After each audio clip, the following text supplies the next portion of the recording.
Présentation. Bonjour Joël, bienvenue. Bonjour. Bonjour Merci. aussi à Pascal et à qui d'autre? Alexandra. Bonjour Alexandra, bienvenue.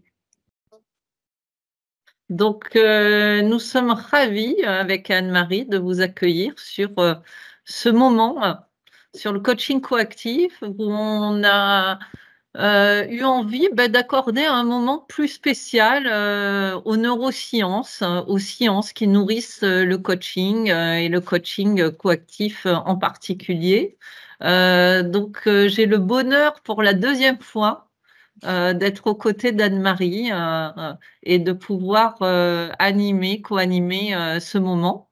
Donc pour ceux et celles qui ne me connaissent pas, je suis Nelly Dubout, je co-dirige le cabinet Birds, qui est un cabinet de formation et de coaching basé à côté de Paris à Levallois-Perret, mais on intervient sur la France entière et au niveau international aussi. Moi, j'ai été formée par différentes écoles de coaching, dont HEC, dont Gallup.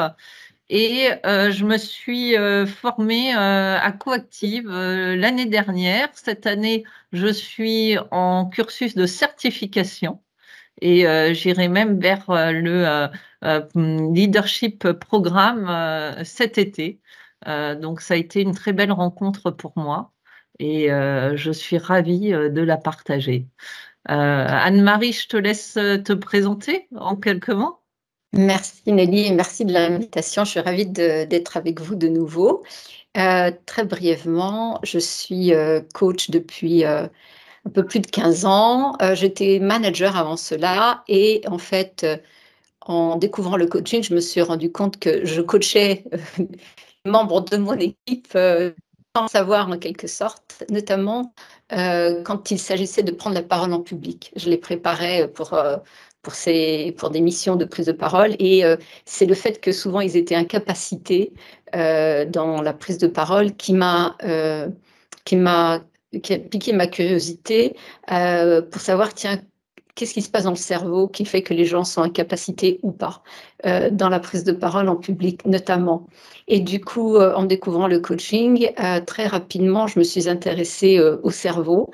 Et aujourd'hui, je donne des formations justement sur les neurosciences au service des leaders, au service des équipes également. Je coach des équipes, je coach des dirigeants et je forme également des personnes au coaching coactif, entre autres choses, et je supervise des coachs. Voilà. Et donc, je te passe la main, Nelly. Merci, Tu veux dire deux mots sur... Et c'est vrai qu'on s'est rencontrés pendant ma formation. Donc Anne-Marie est une des leaders du programme. Et ça a été une de mes belles rencontres sur ce chemin coactif. Donc merci Anne-Marie. Qu'est-ce qu'on va voir aujourd'hui?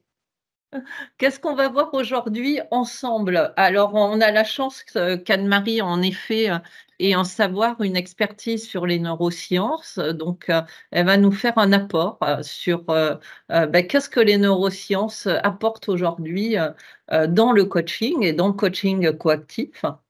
Quels sont les liens qu'on peut faire entre ces deux domaines? Et puis, on prendra un petit moment pour vous présenter aussi le modèle du coaching coactif. On aura une expérimentation, justement, d'un processus coactif. Et bien entendu, on aura un petit moment de partage et de questions-réponses. Donc, lançons ce contenu. Effectivement, donc ce qu'on vous propose, c'est d'explorer quelques principes clés du fonctionnement du cerveau, notamment ceux qui sont intéressants à connaître dans le cadre d'un processus de coaching pour au mieux accompagner vos clients. Et pas que, parce que vous pouvez aussi, en connaissant ces principes clés, aider des personnes de toutes sortes, en quelque sorte, parce que on le verra, notamment en ce qui concerne la co-régulation, la régulation des émotions, ça peut être utile de connaître ces principes.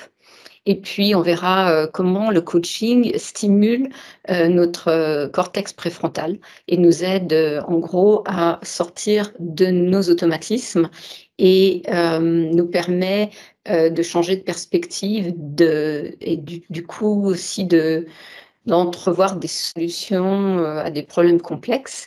Et on verra aussi comment toutes ces connaissances sur le cerveau nous permettent de finalement beaucoup plus déployer son potentiel parce que nous sommes conditionnés avec avec des schémas de pensée, des croyances dont souvent on n'a pas conscience. Et le coaching permet justement de mettre un éclairage sur ces schémas de pensée qui sont automatiques et nous permet d'élargir notre vision, notre perception, notre connaissance de soi et notre perception du monde. Voilà, donc si vous voulez bien, on plonge dans le vif du sujet et avant toute chose, je vais vous demander de croiser vos bras. Donc, croisez vos bras et remarquez quel bras se trouve au-dessus, quel bras se trouve en dessous. Voilà, donc, notez quel est le bras qui est au-dessus. Et maintenant, vous allez décroiser vos bras et vous allez recroiser les bras, mais cette fois, vous allez mettre l'autre bras au-dessus. Et donc, je voudrais que quelqu'un me dise quelle différence vous avez remarqué entre croiser les bras la première fois et croiser les bras la deuxième fois? Bonjour, je ne sais pas si vous m'entendez. Bonjour. Pascal. Bonjour Pascal. Pas du tout naturel la deuxième fois. Voilà. Donc la première fois, c'était comment? J'y ai pas pensé, naturel. Voilà, tu n'as pas pensé. Ouais. Voilà. Et deuxième fois, on se demande, ouais, bizarre. C'est bizarre, n'est-ce pas? Voilà. Et donc, en fait, retenez la chose suivante, c'est que la première fois, vous avez utilisé le système 1 et la deuxième fois, vous avez utilisé le système 2. Et maintenant, je vais vous expliquer de quoi il en retourne. Donc, ceci dit, avant d'aller là, retenez système 1, système 2, oui, système 1, système 2. Avant d'aller là, je vais vite vous donner quelques indications sur quand les neurosciences sont apparues, quand le coaching est apparu, et finalement, ce qui est intéressant de considérer dans la combinaison des deux. Alors, il n'y a pas une date fixe sur l'apparition des neurosciences, mais disons que déjà le siècle dernier, il y avait évidemment beaucoup de recherches sur le cerveau, mais ces recherches, elles se sont accélérées et approfondies et avancées, on va dire, ces 30-40 dernières années, et notamment ces 20 dernières années avec la découverte en quelque sorte de la neuroplasticité, de la plasticité cérébrale. Et en fait, ce sont des techniques et des outils comme l'IRM, l'IRM fonctionnelle, qui a permis de voir en temps réel les activités du cerveau et du coup de permettre de voir, tiens, quel comportement, quelle pensée, activer quelle partie du cerveau. Et ça nous a aidé à mieux comprendre le cerveau, mieux comprendre comment le cerveau interagit avec l'environnement aussi. Et le coaching, lui, il est apparu il y a une trentaine d'années également. Il s'est beaucoup accéléré, enfin sa propagation, on va dire, s'est beaucoup accélérée ces 10 dernières années. Moi-même, j'ai été exposée au coaching il y a entre 20 et 15 ans. Et ce qui est intéressant dans le cas du coaching coactif, c'est qu'il y a en 2012, en fait, exactement, une de mes collègues, Anne Betts, est la présidente de l'Institut, donc du Coactive Training Institute, ont produit un livre blanc sur les neurosciences et le coaching coactif. Parce que Anne Betts, ma collègue, s'intéressait également au cerveau et elle a vu que les avancées et les connaissances qu'on avait dans les neurosciences permettaient d'expliquer pourquoi le coaching fonctionnait. Et en fait, ce que fait le coaching, quel est l'impact du coaching sur le cerveau. Et moi-même, j'ai commencé à me former aux neurosciences appliquées au coaching. Évidemment, je ne suis pas médecin ni scientifique, mais j'ai commencé à étudier les neurosciences il y a un peu plus de 10 ans, justement parce que je voulais comprendre vraiment ce qui se passait dans le cerveau, pourquoi on utilisait telles approches et telles techniques dans le coaching, quels étaient l'impact sur le cerveau. Et aussi, je pouvais du coup, notamment avec des clients qui étaient analytiques, rationnels, qui avaient besoin de comprendre pourquoi je posais une question qui paraissait une question très bizarre, du style « Que dire un enfant de 5 ans dans une situation pareille ?» ou alors, si vous n'aviez pas peur, qu'est-ce que vous feriez? Des questions qu'ils n'avaient pas l'habitude d'entendre. Du coup, en leur expliquant pourquoi je posais ce type de questions, j'en faisais des partenaires dans le processus de coaching, plutôt que des personnes qui se demandaient ce que je faisais. Et du coup, ces 10 dernières années, les neurosciences ou les avancées des neurosciences sont maintenant très, on va dire, répandues et il y a énormément de formations à ce sujet.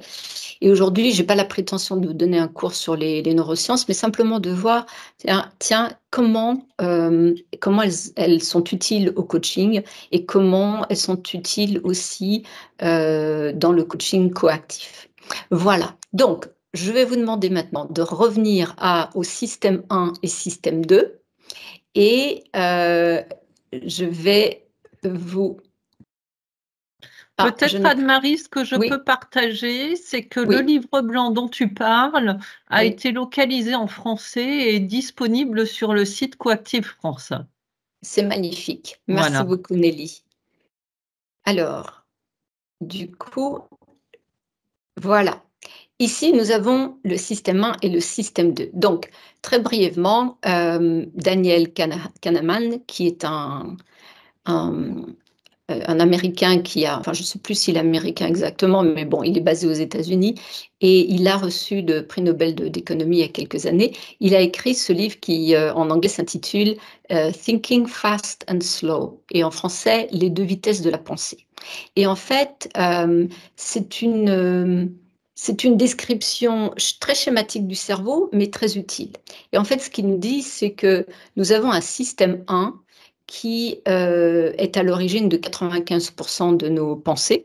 Et le système 1, c'est un système très rapide, automatique, associatif et inconscient. Quand je vous ai demandé de croiser vos bras, vous avez fait ça quasi de manière inconsciente. Vous n'êtes pas demandé, tiens, comment je fais pour croiser les bras? Vous les avez croisés parce que l'information, elle est déjà stockée dans votre système limbique et du coup, vous l'avez fait automatiquement. Quand je vous demande de croiser les bras d'une nouvelle manière, comme ce n'est pas automatisé, du coup, c'est votre système 2 qui entre en action. Et votre système 2, il est plus lent, il dit même qu'il est paresseux.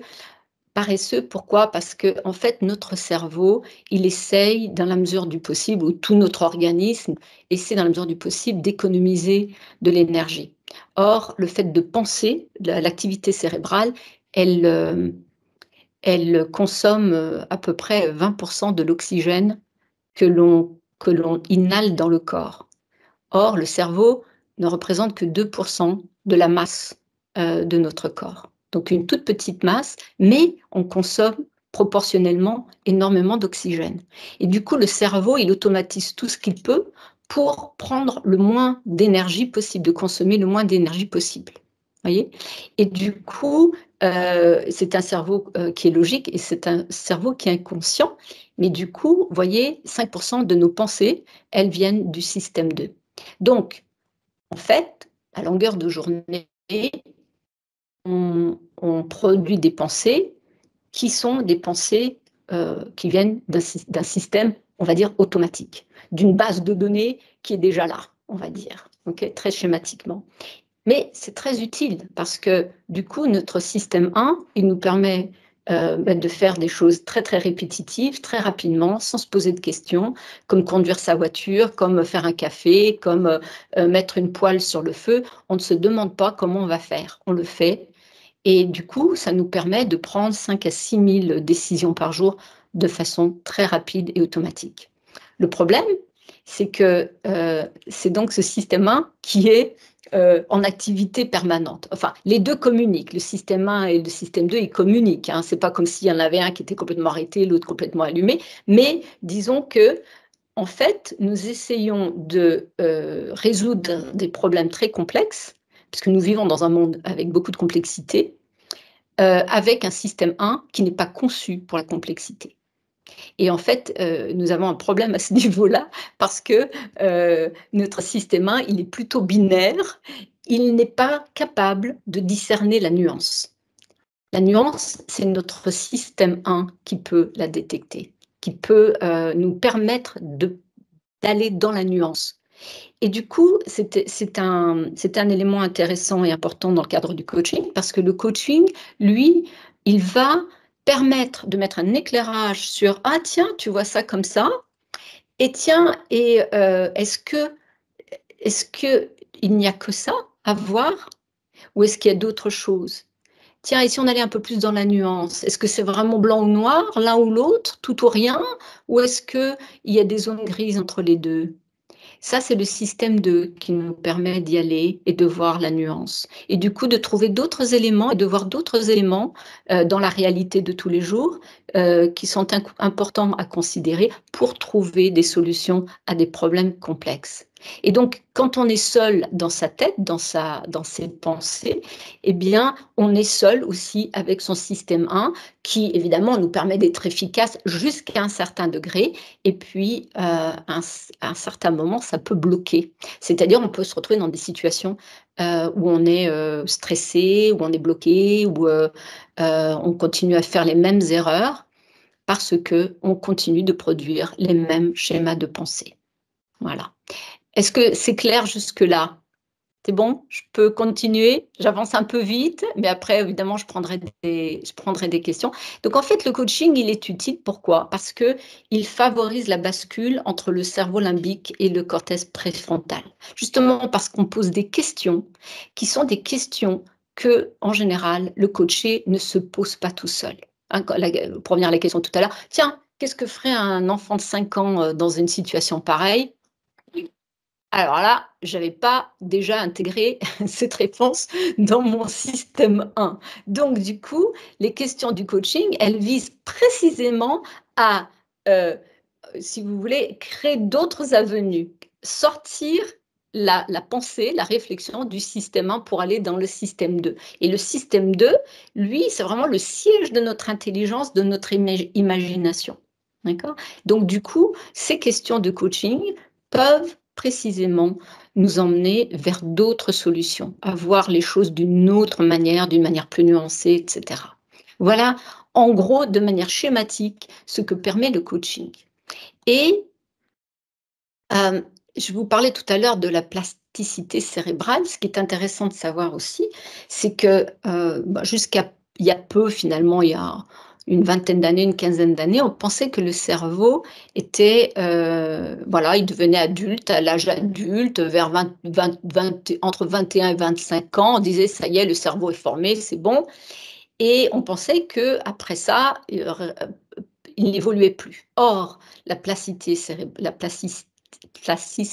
cérébrale nous montre que, ou la neuroplasticité, pour moi c'est plus facile de dire comme ça, nous montre que en fait, le cerveau, il continue d'évoluer, il continue de se structurer avec l'expérience, avec l'apprentissage, avec la stimulation et avec l'environnement. C'est-à-dire en fonction de l'environnement dans lequel on est, l'environnement a aussi un impact sur notre plasticité cérébrale. Et donc, le cerveau continue d'évoluer tout le temps. Et du coup, c'est important de le stimuler, d'apprendre des choses nouvelles, de manière à créer de nouvelles connexions neuronales. Le coaching, lui, il va aussi favoriser des nouveaux apprentissages, de nouvelles compétences, de nouvelles habitudes. Okay. Et donc, il va encore une fois nous permettre de sortir de notre système 1 et d'élargir notre gamme, élargir aussi du coup ou accroître nos connexions neuronales. Voilà, donc le coaching favorise la plasticité cérébrale par la prise de conscience de soi et de nos schémas de pensée, notamment ceux qui sont limitants, et de venir les challenger et inviter le coaché à voir les choses d'un angle différent. Ce que je disais à l'instant, il permet un apprentissage, il permet de s'adapter au changement. En fait, c'est ça, il nous permet d'être dans un état plus adaptatif à la réalité d'aujourd'hui. Donc, il nous permet aussi la pratique de nouvelles compétences. Il nous permet le changement de perspective. Et ça, c'est très important. Je vais y revenir dans un instant. Il encourage la résilience, notamment par la gestion des émotions, par la gestion du stress. Et il nous permet aussi, avec la visualisation, d'entraîner des changements cérébraux et augmenter donc cette plasticité. Voilà. Donc, ce que je vais faire maintenant, c'est que je vais vous dire 2 mots sur les 3 derniers points, le changement de perspective, la résilience, la visualisation. Et donc maintenant, je vais faire un lien avec le coaching coactif. Alors, dans le coaching coactif, nous avons un module qui s'intitule le coaching de l'équilibre. Et en fait, le coaching de l'équilibre, c'est un coaching, donc on passe 3 jours à travailler les perspectives et le choix conscient. Donc justement, comment mettre en pratique notre système 2, comment stimuler notre système 2, puisque on sait que notre système 1, il est là par défaut, il fonctionne par défaut. Et donc, c'est de venir avec des propositions pour explorer d'autres perspectives par rapport à une situation donnée où dans laquelle le coaché peut se retrouver bloqué. D'accord ? Et du coup, pour ouvrir donc sa vision, pour avoir d'autres informations, pour simplement pouvoir envisager d'autres manières d'aborder la situation et d'autres comportements, évidemment, mais aussi d'autres émotions qui vont apparaître suite aux différentes pensées qu'ils pourraient avoir. Et on parle aussi de recadrage, c'est-à-dire on a un cadre de référence que l'on applique de manière inconsciente par rapport à une situation donnée et on invite le coaché à recadrer la situation, à lui donner une autre signification. Et on va pratiquer ça tout à l'heure brièvement pour que vous fassiez l'expérience de ce principe de l'équilibre et de changement de perspective. Et je vous ai mis une citation de Wayne Dyer qui est « Changez la façon avec laquelle vous regardez les choses et les choses que vous regarderez changeront ». Parce que nous regardons toujours les choses avec un filtre, donc nous leur donnons une signification. À partir du moment où on change nos filtres, la chose que l'on regarde nous apparaît de manière différente, peut nous apparaître de manière différente. Alors ensuite, nous avons le coaching coactif de la présence et du moment présent. Et en fait, de nouveau, nous passons 3 jours à explorer la co-régulation pour permettre l'autorégulation. La co-régulation, c'est-à-dire avec le coaché, nous allons faire place aux émotions. Nous considérons que les émotions sont de l'énergie en motion, en mouvement, et donc nous allons permettre aux coachés de prendre conscience de leurs émotions, de ce qui provoque les émotions. Nous allons l'aider aussi à gérer ses émotions.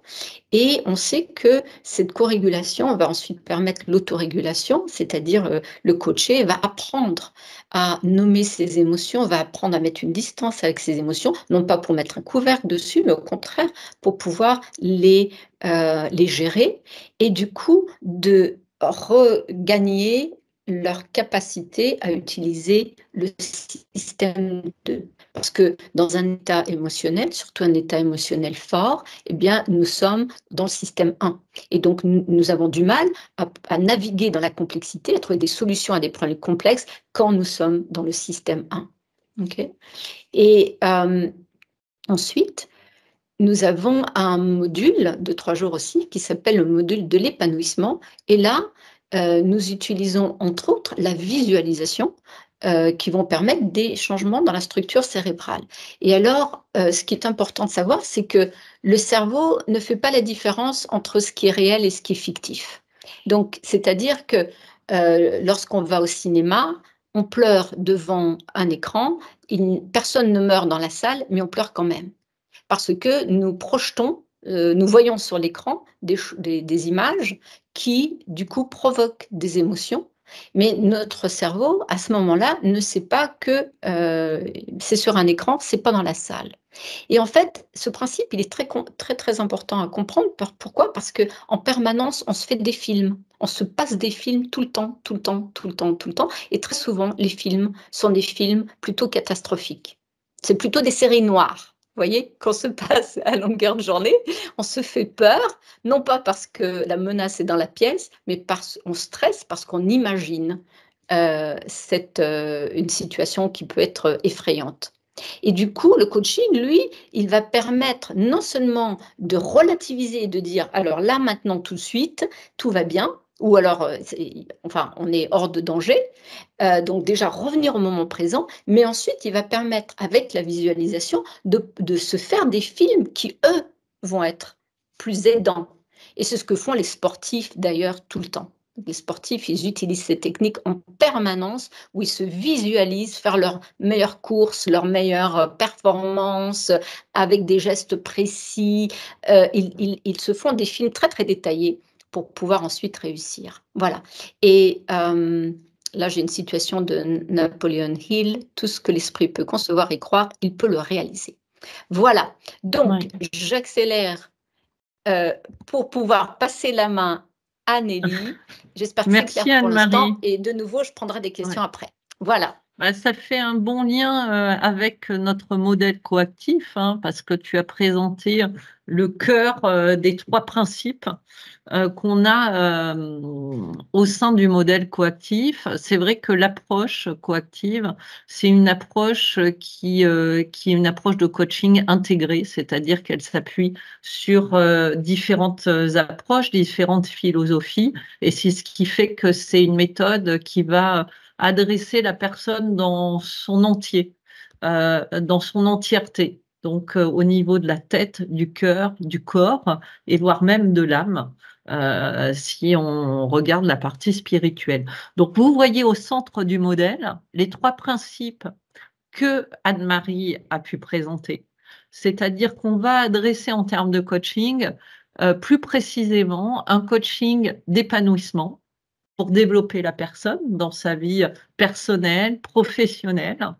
On va adresser un coaching d'équilibre où on va regarder avec elle quels sont ses équilibres, quelles sont ses perspectives, quelles sont ses prises de décision. Et un coaching de présence pour qu'elle soit connectée à ses émotions, connectée à son système énergétique. Et ça, c'est la particularité que moi j'ai pu rencontrer dans ce modèle, c'est qu'on nous apprend clairement à pratiquer des processus de coaching. Donc dès, je dirais, le premier module, voire le deuxième module, on est en mesure de commencer à coacher avec un angle de vue qui est peut-être un peu restreint au départ et puis qui va augmenter petit à petit, mais on est en mesure de coacher. Ces 3 principes, ensuite, ils vont être intégrés dans une approche globale. Donc, on va pouvoir mêler dans une séance de coaching tous ces principes et faire des liens avec ces approches. Ce que vous voyez autour, c'est ce qui va être dans le champ de coaching, dans le champ de la relation entre le coach et le coaché. Et donc, le coach va forcément faire appel à sa capacité d'écoute, sa capacité de curiosité, d'intuition, de gestion de soi, d'approfondissement des apprentissages, et puis il va impulser à l'action. Et tout ça, il va le transmettre aussi petit à petit à son coaché. Donc le coaché, finalement, en recevant le coaching, apprend aussi à intégrer ça dans ses relations, avec un principe qui est fort, qui est l'alliance co-créée, c'est-à-dire qu'un coaching peut fonctionner que si on est en alliance. Donc l'alliance, vraiment, c'est ce qui va englober tout ça. Et ensuite, on a nos 4 piliers. Donc les 4 piliers, c'est ce qui fait la philosophie et l'approche coactive aussi si particulière et si en termes de philosophie, incarnée par les personnes qui apprennent la coactivité et qui la transmettent. C'est que on a cette philosophie-là qui est de danser dans le moment. Donc finalement, on apprend à être très agile et puis à être dans l'instant et puis voir ce qui se passe avec plusieurs niveaux d'écoute, plusieurs grilles de regard.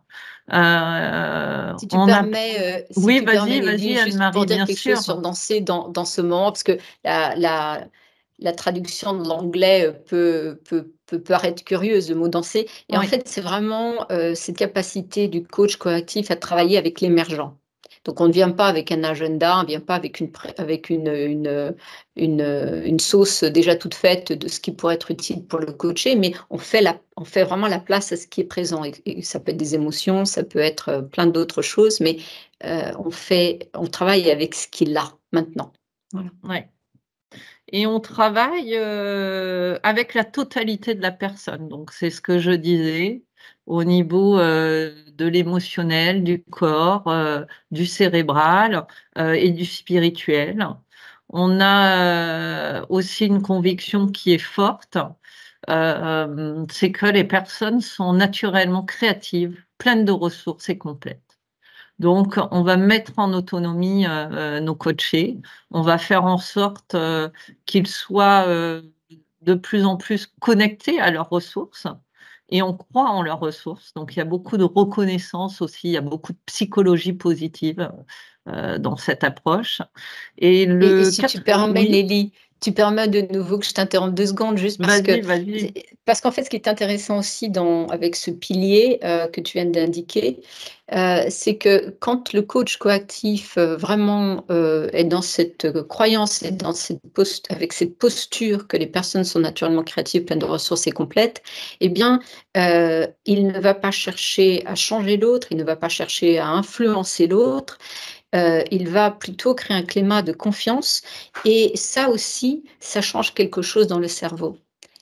C'est-à-dire que ça permet aussi, un mode plus adaptatif. C'est-à-dire que le coaché, lui, il va avoir accès aussi à son système de façon plus facile, dès lors que le coach, a cette croyance et interagit avec lui, en pensant qu'il a ses ressources, qu'il a les clés en lui, qu'il a les réponses en lui. Ouais. Et c'est vrai que pour un coach, c'est très beau à voir ça, parce que les personnes, et nous-mêmes, Anne-Marie, on a fait l'expérience, hein, ça nous élève, ça nous grandit, ça nous augmente, ça déploie notre potentiel. Et tout ça aussi pour ce 4e pilier qui est suscité à la transformation. C'est tout ce passage à l'action, au changement, à la transformation qui va être modelé au fur et à mesure qu'on va amener ces éléments-là. Donc, c'est un coaching par rapport à d'autres méthodes que moi j'apprécie justement aussi par ce lien entre l'être et le faire. C'est-à-dire qu'on va adresser la personne dans son être pour qu'elle puisse ressentir, incarner,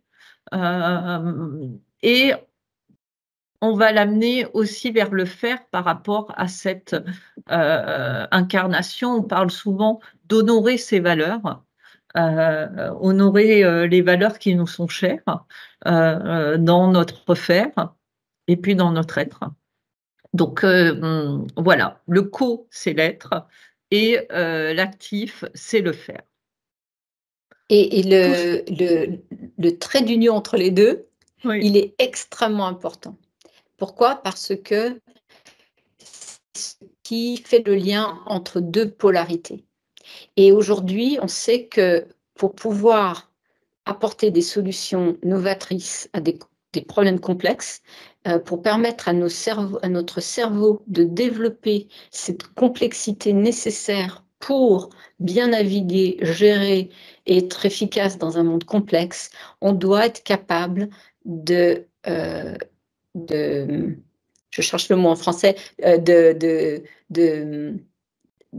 d'envisager what's to hold. Ça veut dire quoi? C'est quoi hold? Pardon, j'ai de l'anglais qui me vient dans la tête. Je ne peux pas t'aider là. Alors, donc ce que je veux dire, appelle à un ami.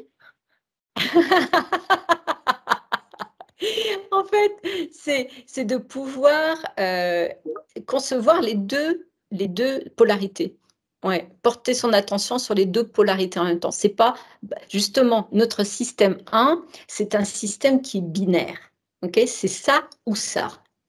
Ouais. Il ne peut pas concevoir la nuance. Il a du mal à concevoir que deux polarités puissent exister. Et nous, dans le coaching coactif, justement, on va accompagner nos coachés pour qu'ils puissent concevoir que deux choses qui peuvent être antinomiques, paraître antinomiques, peuvent coexister. Voilà. Et donc, ce trait d'union, il montre ça, la gestion des polarités. Voilà, j'espère que c'est clair. Parfois, l'anglais vient un peu créer du bazar dans ma tête. Ouais. Et ce que j'aime beaucoup, c'est l'équilibre hein, qu'on apprend à développer entre l'être et le faire. Parce qu'on est dans une société où on est beaucoup dans le faire. Et donc, ça permet de remettre cet équilibre. On va passer à l'expérimentation? Oui. Absolument. Donc, ce que je vais vous proposer, donc je vous disais tout à l'heure, une des pratiques fondamentales du coaching, c'est d'inviter nos coachés à regarder une situation, une problématique depuis une perspective nouvelle, différente, auquel ce coaché n'a pas nécessairement accès seul. Et donc, ce que l'on veut, c'est non seulement permettre de choisir un autre point de vue, mais aussi venir créer de la disruption dans le système 1. Parce que quand on, comme je le disais tout à l'heure, comme avec les bras croisés, si vous voulez, le système 1 n'ayant pas envisagé quelque chose ou a l'habitude de voir les choses d'une certaine manière, il va lâcher et du coup, ça va créer de la bascule dans le système 2. Vous voyez, du coup, on va avoir accès à d'autres informations. Donc, ici, ce que je vais vous proposer, c'est de regarder, de penser à un problème ou à une difficulté que vous souhaitez résoudre. Et de noter un mot ou deux qui caractérise votre manière de regarder cette difficulté. Si vous deviez donner un mot ou deux sur la perspective que vous avez sur ce problème, quel est le filtre, en quelque sorte, avec quelles lunettes vous regardez cette difficulté ou ce problème. Donc, commencez par noter cette perspective. Est-ce que c'est, par exemple, déjà, le fait d'avoir une difficulté, souvent, on trouve que quelque chose est difficile. Difficile, c'est déjà une perspective. Hein. Je peux regarder une manifestation dans la rue et je peux me dire que c'est déprimant. Déprimant, c'est une perspective. Je peux me dire, il y a une manifestation dans la rue, ça me donne de l'espoir. Hein, donc, le fait de voir de l'espoir, c'est aussi une perspective. Le fait de trouver une manifestation, c'est quelque chose de vivant, c'est une perspective. Trouver que c'est chaotique, c'est une perspective. Oui. On peut appliquer plein de filtres différents sur une situation. Okay. Je peux trouver quelque chose. Il y a cet exemple qui est connu. C'est un champ de chaussures qui envoie son frère dans un pays en Afrique pour sonder le marché. Et le frère lui écrit pour dire catastrophe, personne ne porte de chaussures. Et le frère s'est dit fantastique, personne ne porte de chaussures. C'est la même situation, deux perspectives différentes. Il y en a un qui voyait le marché sans débouchés et l'autre qui voyait beaucoup de débouchés. Vous voyez? Donc, voilà, c'est juste pour vous donner un exemple. Donc, quelle est votre perspective? Et maintenant, je vais vous proposer 4 perspectives différentes, donc 4 paires de lunettes, et vous allez regarder votre situation à travers ces 4 lunettes. La première, c'est et je vais vous proposer 4, vous allez en choisir 2.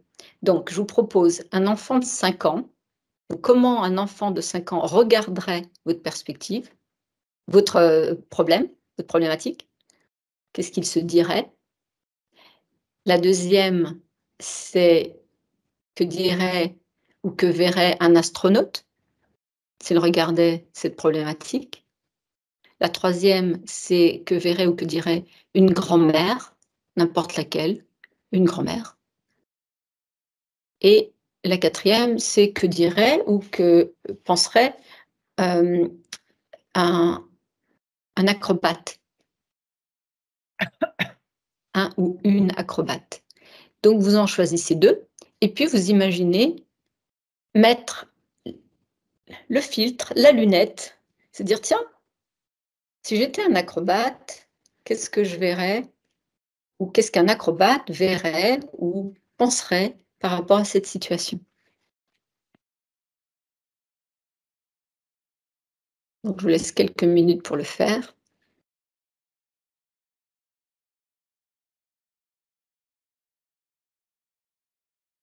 Et Nelly, je propose qu'on ne partage pas en binôme parce que ça va nous prendre plus de temps et juste de le faire en plénière. Oui.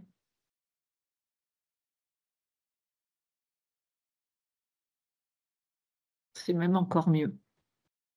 Voilà. Et puis, une fois que vous avez noté, tiens, qu'est-ce qu'un astronaute ou qu'est-ce qu'une grand-mère dirait ou verrait que je ne vois pas par rapport à cette situation? Notez ce qui est peut-être différent et ce qui est potentiellement utile pour, du coup, élargir votre champ de vision par rapport à votre problématique.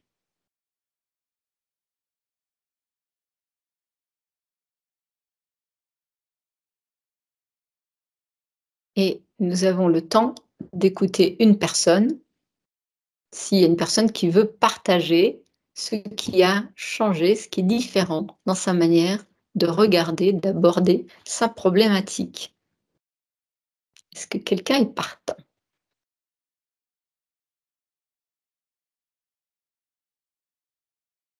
Je sais que c'était court. Nathalie. Oui, Nathalie, merci. Bonjour à tous.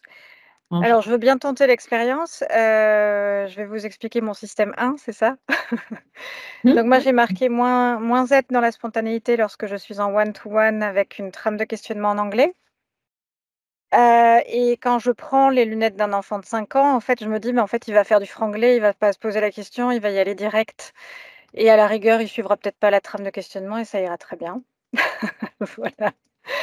Et si je prends l'astronaute, il aura une longueur de vue parce qu'il verra en hauteur, il verra des choses très macro et il se posera pas de questions non plus. Voilà.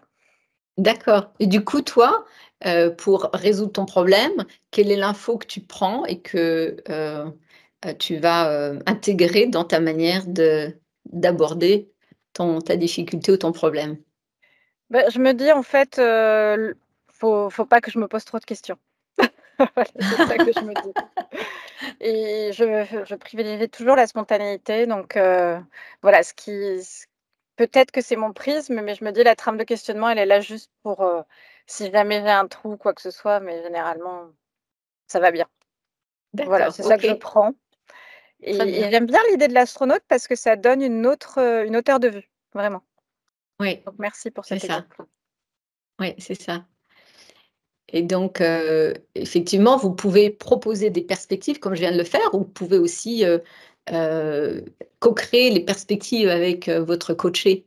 Une fois que vous avez donné une idée de en quoi consiste l'exercice, du coup, c'est aussi de laisser des perspectives qu'il aurait, envie, et tout peut être une perspective, voyez? Et du coup, ça va nous sortir de notre système 1. Voilà, voilà. Donc, Et heu, Nelly, oui, je te repasse la merci. main. Je t'en Donc là, prie. on a expérimenté une partie, une toute petite partie des processus possibles sur du coaching d'équilibre, hein, de perspective. Donc, le programme coactif, comment ça se déroule lorsqu'on souhaite devenir coach, coach coactif en l'occurrence? On a un module des fondamentaux qui dure 2 jours et demi, que vous voyez ici en bleu. Ensuite, on a nos fameux 3 modules où on apprend le coaching d'épanouissement, d'équilibre et de présence. Et on va avoir Appelé ensuite, ici, process, mais oui, c'est c'est en anglais. présence. Ouais. Et on a un dernier module qui va être synergie, où là, on va profiter de la synergie de tout ce qu'on a vu sur ce parcours. Donc, on va tout intégrer de manière à pouvoir avoir une approche de coaching intégrée, avec tout le savoir qu'on a pu pratiquer, acquérir. Et ensuite, si on le souhaite, après ces 14 jours et demi de formation, on peut passer la certification qui dure 6 mois avec un appel une fois par semaine d'une heure et demie de travail, et puis du travail entre les sessions, et ensuite on passe sa certification devant un jury. Donc, on peut être coach certifié avec un label international qui est le CPCC, qui est pour moi le label le plus reconnu au niveau international, qui est accrédité par l'ICF en globalement moins d'1 an. On a les prochaines dates de formation qui démarrent là en mars avec la promotion 5, où il y a 2 sessions de fondamentaux au choix, donc le 26-28 avril ou le J'y 15-17 serai, mars. je Oui? crois que j'y serai. Ah, Vas-y, vas-y. en tous les cas, ça fait un peu court là pour s'inscrire au 15 et 17 mars, mais en tous les cas, le 26 ou 28 avril, il y a de la place, et donc c'est tout à fait possible de rejoindre cette promotion. Et il y aura en octobre une session de 3 jours sur un programme de coactif qui s'appelle le Coactive Leadership Experience. Et donc là, je vois John qui l'a fait, qui a vécu ces 3 jours pour développer son leadership par de l'expérientiel, travailler son leader intérieur sur un projet pour être coach demain, ou sur un projet autre. Si vous avez des éléments ou des questions, vous avez bien entendu ensuite tous les contacts de l'équipe, et ça, ce sont les contacts génériques que vous pourrez obtenir dans la présentation. Vous pouvez aller sur le site Coaching Coactive, et on vous a mis d'ailleurs le livre blanc qui est disponible sur le site dont Anne-Marie a parlé.